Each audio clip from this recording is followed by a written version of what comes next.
आज शिव महापुराण जी की कथा के क्रम में आज पार्वती खंड का दूसरा अध्याय। इस अध्याय का नाम है मेनकादि 3 कन्याओं को सनकादिक मुनि का श्राप तथा उनके प्रसन्न होने पर श्राप से निर्वृत्ति। ब्रह्मा जी कहते हैं कि हे नारद जी, दक्ष मेरा ही पुत्र था, उसको सृष्टि के कारण भूता 60 कन्याएं उत्पन्न हुई। उन 60 कन्याओं में से एक कन्या का नाम सुधा था और सुधा से का विवाह पितरों से हुआ था और सुधा और पितर से धर्म मूर्ति और सौभाग्यवती 3 कन्याओं का जन्म हुआ। ये तीनों कन्याएं आयोनिजा थी और मानसी पुत्रियां थीं। बड़ी का नाम मैनावती था, मझली का नाम धन्यावती था और सबसे छोटी का नाम कलावती था। हे नारद जी, एक समय की बात है,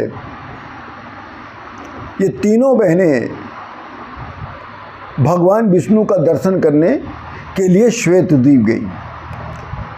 तीनों बहनों ने पहुंचकर भगवान विष्णु जी की स्तुति वंदना करके प्रणाम करके वहीं पर बैठ गई। वहाँ पहले से ही समस्त देवता और समस्त ऋषिगण पहले से ही उपस्थित थे। वहाँ पर बैठने के उपरांत उसी समय सनकादिक महर्षि का भी आना हो गया। जैसे महर्षि सनकादिक वहाँ पहुँचे हैं, वैसे समस्त देवता लोग और समस्त ऋषि लोग खड़े होकर सनकादिक महाराज को प्रणाम किया है, चरण वंदना किया है। फिर उसके बाद उनके ही निवेदन पर समस्त देवता और ऋषि लोग बैठ गए। परंतु ये जो सुधा और पितरों की जो 3 कन्याएं थीं,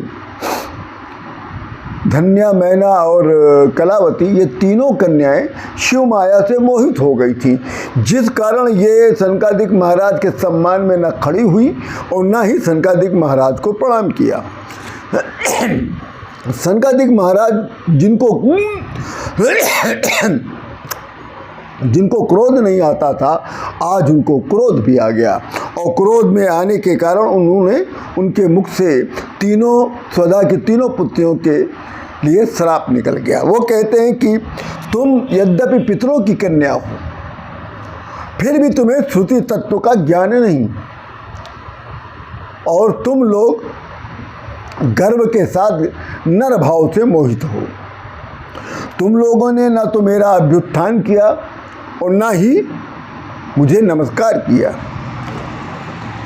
अतः इसलिए तुम तीनों बहनों को अब स्वर्ग क्या सुख की प्राप्ति नहीं होगी।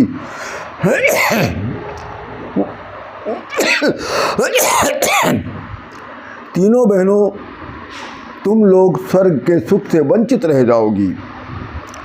ज्ञान रहित होने के कारण तुम तीनों कन्याओं का विवाह मनुष्य से होगा और अपने कर्मों के अनुसार ही तुम लोगों को फल की प्राप्ति होगी। इतना सुनते ही तीनों बहनें आश्चर्यचकित हो गई, विस्मित हो गई। फिर सनकादिक महाराज के चरणों में तीनों बहनें गिर पड़ी, उनको प्रणाम करने लगी, उनकी वंदना करने लगी। वो कहती हैं कि हे मुनि श्रेष्ठ, आप तो दया के सागर हैं, आप ही कोई अनुग्रह कीजिए, कोई कृपा करिए जिससे हम लोगों को पुनः स्वर्ग की सुख की प्राप्ति हो सके। तब सनकादिक महाराज कहते हैं कि हे पितरों की कन्या, मैं तुम लोगों को उपाय बता रहा हूँ और मेरा वचन पूर्णतः सत्य होता है। जो बड़ी सुधा की जो बड़ी पुत्री है मैना, जिसका नाम है, उसका विवाह विष्णु अंशभूत हिमालय से होगा और उसके यहाँ जब माँ जगदम्बा स्वयं पार्वती स्वरूप में अवतरित होंगी और जो बीच वाली कन्या है जिसका नाम धन्या है, उसका विवाह राजश्री जनक से होगा और तुमसे महालक्ष्मी तुम्हारे यहाँ सीता के रूप में प्रकट होंगी। और जो सबसे छोटी पुत्री है उसका विवाह वृषभान से होगा और तुम्हारे यहाँ राधा देवी प्रकट होंगी।